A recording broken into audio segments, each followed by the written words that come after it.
నేను నాది మహబాద్ డిస్టిక్ సార్. నేను అంగన్వాడీ టీచర్ని కొత్తపేట. నేను 1985 నుంచి మార్చి 7 నుంచి నేను అంగన్వాడీ సెంటర్లో పనిచేస్తున్నాను. అప్పుడు మాకు వేతనం కనీస వేతనం 250 రూపాయలు మాత్రమే జీతము, ఆయాకు 90 రూపాయలు. ఇప్పుడు 40 సంవత్సరాల వరకు చేస్తున్నాం. ఇప్పుడు 60 సంవత్సరాలు అందరూ రిటైర్డ్ అయిపోయారు, దించేశారు. దించేస్తే వాళ్ళు జూన్ నుంచి వెళ్ళిపోమన్నారు. వెళ్ళిపోమంటే మాకు వాళ్ళకి ఏదన్నా ఇవ్వాలి కదా, రిటైర్డ్ బెనిఫిట్స్ ఇస్తేనే వెళ్ళిపోతారని మేము ధర్నా చేసామండి. మేము తప్పకుండా ఇస్తాము. ఆయాకు 1,00,000 రూపాయలు, టీచర్కి 2 లక్షలు అని చెప్పారు. టెంట్ కిందనే చెప్పారు. రేవంత్ రెడ్డి కూడా చెప్పాడు, ఇచ్చాడు. మీకు మాకు 26,000 కావాలని మేము కూర్చుంటున్నామండి అన్నాం. కూర్చుంటున్నామండి అంటే 26,000 కాదు, నేను 18,000 చేస్తా అన్నారు సారు. అంటే సరేలే, సార్ బాధలలో ఉన్నాడు, కొత్తగా ఎక్కాడు కదా అని మేము ఇప్పుడు ఏం మందలిచ్చలేదు, మేము ధర్నాకు రాలేదు. అయితే ఇప్పుడు ఏం చేశారంటే హఠాత్తుగా ఆయాకు 50,000, రిటైర్డ్ అయిన వాళ్ళకి టీచర్కి 1,00,000 రూపాయలు మీ అకౌంట్లో పడిపోయినాయి, ఇంకా మీరు అడగొద్దు, మీరు ఎక్కడికి రావద్దు అనని ఏ ప్రాజెక్టు ఆ ప్రాజెక్టు సిడిపిఓ పీడీల దగ్గర ఈ రిటైర్డ్ అయిన వాళ్ళు ఆఫీస్కి ఎంతమంది ఉన్నారో అంతమందిని పిలిచేసి శాలువలు కప్పేసి సంస్కారం చేశారు నిన్న. ఇక్కడ జీతాలు కూడా మీకు పెంచలేదు, ఇవ్వలేదు. మళ్ళీ శాలువలు కప్పేశారు. శాలువలు కప్పేస్తే ఇది ఎక్కడ అన్యాయము, ఇట్లా కప్పేయకూడదు కదా, ఇట్లా వచ్చిందని మాకు ముందే చెప్పారు. ముందే చెప్తే మేము ఇక్కడికి పిలిపినిచ్చాం. మేము పర్మిషన్ తీసుకున్నాం రాష్ట్రానికి. పర్మిషన్ తీసుకుంటే వాళ్ళు ఎవరు పర్మిషన్ తీసుకుని ఇక్కడికి రావద్దు, రానియొద్దు వాళ్ళని, ఇంకా అక్కడెక్కడ వాళ్ళని ఆఫ్ చెయ్యి. అసలు ప్రాజెక్టుకి ఎంతమంది రిటైర్డ్ అయిన టీచర్స్ ఆయాలు ఉన్నారో అంతమందికి మొత్తం పిలిచి శాలువలు కప్పేసి పంపించేయండి అని చెప్పారు. ప్రతిపక్షంలో హామీ ఇచ్చిన రేవంత్ రెడ్డి ఇప్పుడు ఎందుకు చేయలేకపోతాను, ఎందుకు చేయలేకపోతే అట్లా హామీలు ఇచ్చారు. ఈ పీఓలు కూడా కప్పేశారు. కప్పేస్తే మా గతి ఇంతేనా, ఇక మేము మళ్ళీ అక్కడికి వెళ్ళి అడుగుతాం. అడగంది అమ్మ కూడా అన్నం పెట్టదు కదా, అడుగుతాం మా సార్ని మేము ఏం చేస్తారో. మరి ఇంకో 2 సార్లుగా నేను ఇస్తారా, ఈ ఒక్కసారికే వెళ్ళిపోమంటారా? సరే 50,000 2 సార్లు ఇస్తా అంటాడా? మరి ఆ టీచర్కి 1,00,000 రూపాయలు 2 సార్లు వేస్తా అంటాడా? మాకు జీతము అంటే ఇంకా మేము ఇప్పుడు అడగట్లేదు. ఈ రిటైర్డ్ ముందు రిటైర్మెంట్ బెనిఫిట్స్ గురించి చాలా ముసలు లేరు. 1985 నుంచి టీచర్లు చేస్తున్నారు. వాళ్ళకి 60 వచ్చిన దింపేసిన ఆయాలు కూడా చాలా ముసలు ఉన్నారు. నిన్న రీసెంట్గా చాలా కప్పుకొని పోయి ముసలం హార్ట్ అటాక్ వచ్చి చచ్చిపోయింది. నిన్న పొద్దున్నే చచ్చిపోయింది. 50,000 అని అట్లుంది. ఇంకో కొడుకులు ఎవరు పెడతారు సార్ మరి వాళ్ళకి?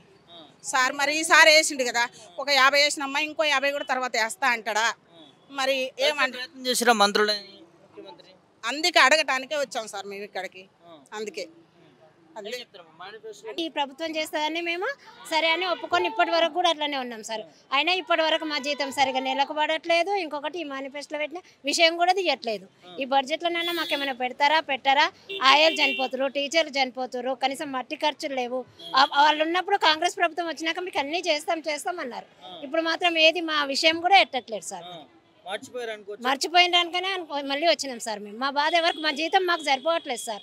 ముసలోళ్ళు ఇన్ని రోజులు చేసిన ముసలోళ్ళకు తిండి పెట్టేదానికి ఏ కొడుకు కూడా ఇన్ని రోజులు చేసినాక ఆ వచ్చిన పింఛన్ డబ్బులతోనైనా బ్రతుకుదామంటే మాకు పింఛన్ కూడా రాదు. మళ్ళీ ఆయకు అంగన్వాడీ ఆయమ్మగా పనిచేస్తున్నారు కదా మీరు, అయినా మీకు పింఛన్ కూడా రాదు. మీకు జాబ్ చేస్తున్నందుకు పింఛన్ కూడా లేదు. మరి వాళ్ళు ఎట్లా బతకాలి సార్?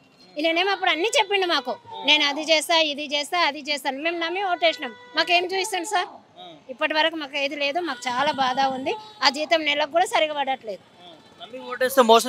చేసారు రేవంత్ రెడ్డి గారు సారు, మాకు ఒప్పుకున్నాడు, మాకు ఖచ్చితంగా చేస్తాడని అనుకున్నాం. కానీ మా పరిస్థితి ఇంతవరకు తీసుకొచ్చాం. జీతం 13,600 వస్తుంది సార్. సరిపోవట్లేదు. ఇంటి ఖర్చులు ఎక్కువైతున్నాయి. పిల్లలు ఉన్నారు, పిల్లల కనీసం కూరగాయల ఖర్చులు కూడా వెళ్ళట్లేదు సార్. అప్పులు చేసుకుంటున్నాం సార్. కరెక్ట్ నెలకు పడ్డా కానీ మేము తీసుకుంటాం, అది కూడా లేదు. నెల 22 తారీఖు పడుతుంది. ఈ నెలంతా అయిపోయినాక ఆ నెలంత వరకు వచ్చేసరికి అప్పులు చేసుకొని బతకాల్సి వస్తుంది. కొన్ని ఈ మధ్య కాలంలో అంగన్వాడీలో కూడా కొన్ని గుడ్లు కావచ్చు అవన్నీ కూడా కుళ్ళిపోతున్నాయి, సరైన నాణ్యత ఇవ్వలేకపోతుంది రాష్ట్ర ప్రభుత్వం నుంచి అంటాం. మీ సైడ్ ఎట్లా? అవి పర్వాలేదు సార్, ఎగ్స్ బాగానే వస్తున్నాయి కానీ చిన్నగా ఉన్నాయని అంటారు, కానీ కుళ్ళిపోయినాయి అయితే ఏం రావట్లేదు సార్. ఏం కావాలనుకుంటు డిమాండ్? మాకు జీతాలు కావాలి సార్.